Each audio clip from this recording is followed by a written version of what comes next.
mobility series for hips. We are going to start in a down dog position, placing our hands on the ground, pushing our feet into the ground, shooting our hips up into the sky. Getting a nice stretch here in the hamstrings and reaching long out in front of us to mobilize that back. Maybe getting mini cat and cow here. So we're gonna push into the ground, round in that spine a little bit, and open up the chest. Imagine like you're trying to reach your heart towards the ground. And then cow again. Imagine like someone's trying to grab at your spine and pull you up by it. And then melting that heart to the ground again. Our first pose will be royal pigeon. So bring your right foot forward to a runner's lunge and your left knee down to the ground. We'll drop our right knee to the ground, almost like a half pigeon pose. But instead, you will reach back for your left foot and get a nice stretch in that left quad. Keeping that chest up and breathing through.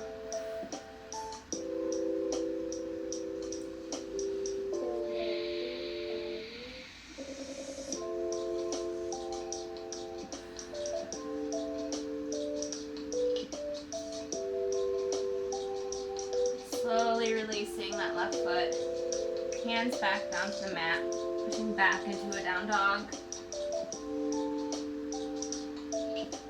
Bringing your left foot up to a runner's lunge, dropping your right knee down, and then bringing your left foot down to the mat for a half pigeon on the other side, while we reach back for our right foot, taking royal pigeon on the other side.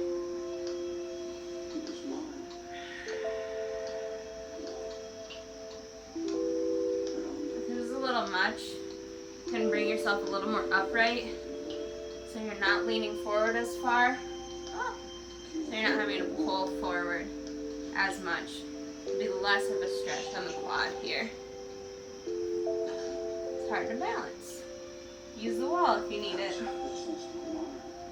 Or if you have blocks, which I don't have on me right now, they're in my car, you can use a block to help bring the ground closer to you.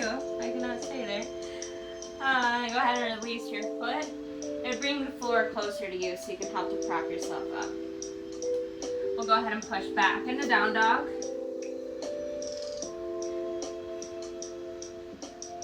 And on the next inhale, bring that right foot forward to the right of your right hand. This is called lizard pose. It's going to be a nice hip opener here. Keeping your arms fully extended as we get more mobilized going through these poses.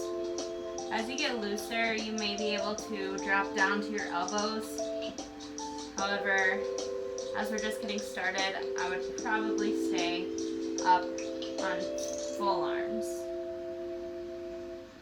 Taking deep breaths. Just letting gravity do the work here. Trying not to tense against it.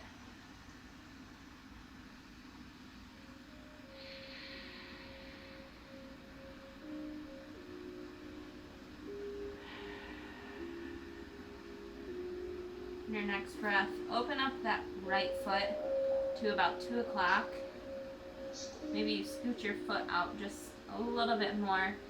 Really trying to get that hip nice and open. Imagine like someone's pulling this knee away from you. And if you're feeling a little looser, you can bring your elbows down to the mat.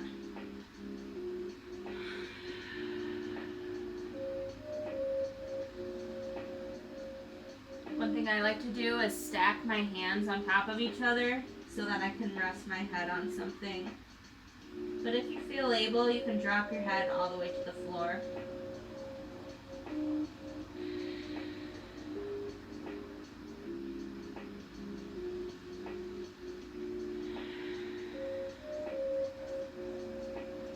Pushing your hands back into the mat and sending that right foot back to downward dog. Pedal out the feet slightly here, just to find a little bit of movement in those legs after being still for so long in that position.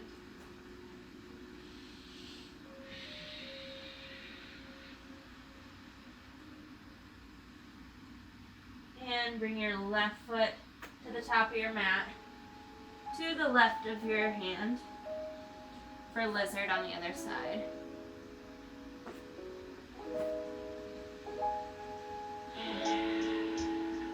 Breathing through here. Trying to keep this knee stacked over this ankle rather than letting it fall out to the left just yet.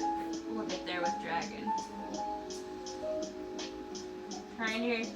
Try to keep your weight equally distributed through all of your limbs. So both of your hands and your feet. Making sure you're not just dumping into this right side here.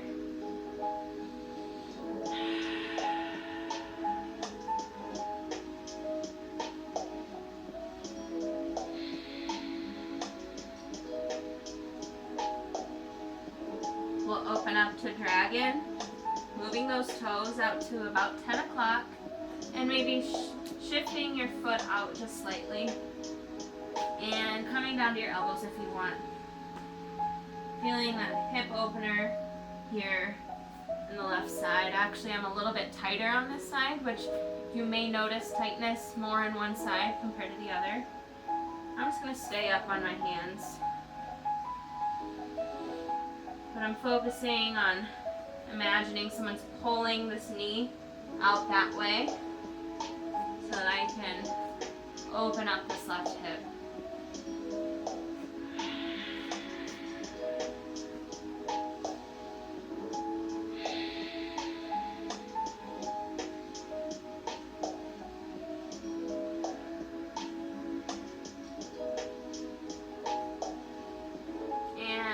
Coming up onto our right foot and then shooting that left foot back into down dog.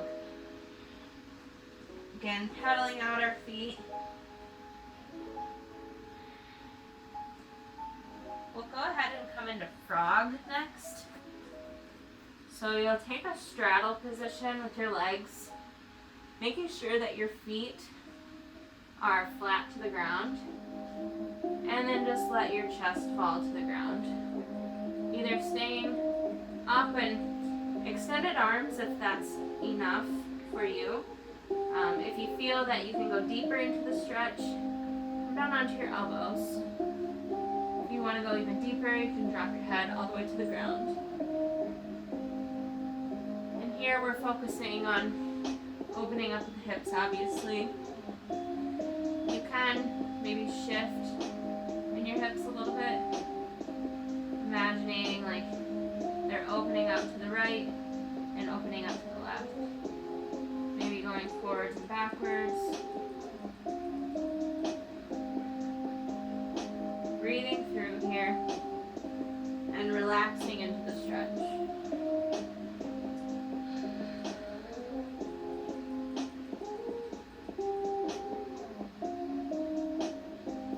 Again, let gravity do the work.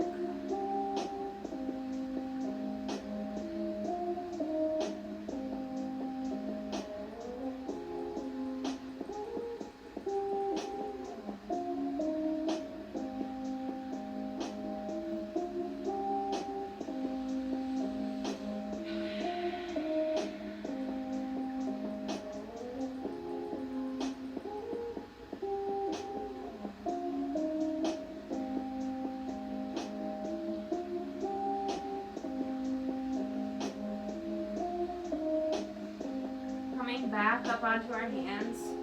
We'll just wiggle our feet out a little bit. Shift in your hips left and right. You're just trying stretched out quite a bit. And for our final hip mobility pose, we will go into Malasana, which is also known as a deep squat. Bring your feet flat to the ground, and we'll sit as low as we can into this. Some people don't have very good ankle mobility, me being one of them. I've been working on it. However, find whatever width is comfortable for you to squat all the way down to the ground. You can see that my heels are staying flat on the ground here. If I come a little bit more narrow, it becomes a little bit more difficult for me to keep my heels flat on the ground. I'm not sure if you can see that. I really have to focus on sitting back. And this one, for me, I realized that I will definitely tense up in it rather than just letting my body sit comfortably. I'll come a little bit wider. I also will compensate by reaching my hands out in front of me. It will help me so that I don't just sit all my weight into my heels and fall backwards. But I'm really trying to let my bottom sit close to my heels rather than leaning so far forward. It's going to help with your ankle mobility. It's going to help with your hip mobility too. If you feel comfortable, if your heels aren't all the way down, it's okay. It takes time just sitting in this pose and getting comfortable. If your heels are on the ground, you want to maybe find a little more mobility. You can choose to bring your knees in and out. In and out. Just noticing how that transfers the weight into your feet.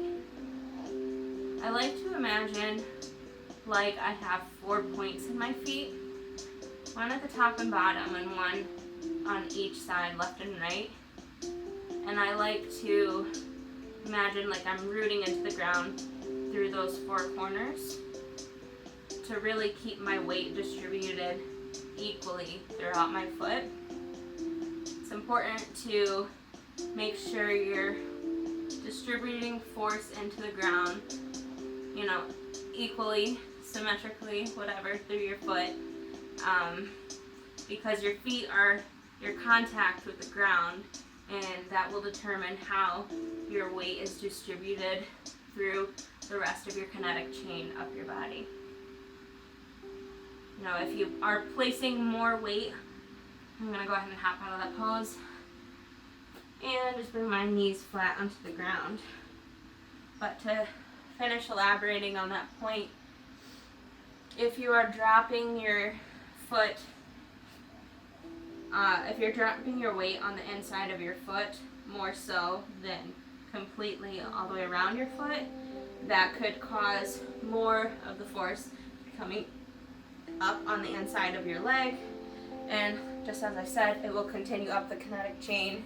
So if your feet are going inward, you might notice slight valgus in your knees, them dropping towards each other, which is just not very safe for your hips and the rest of your body. You want to try and keep everything over center. That's where you're going to be most efficient in your movement.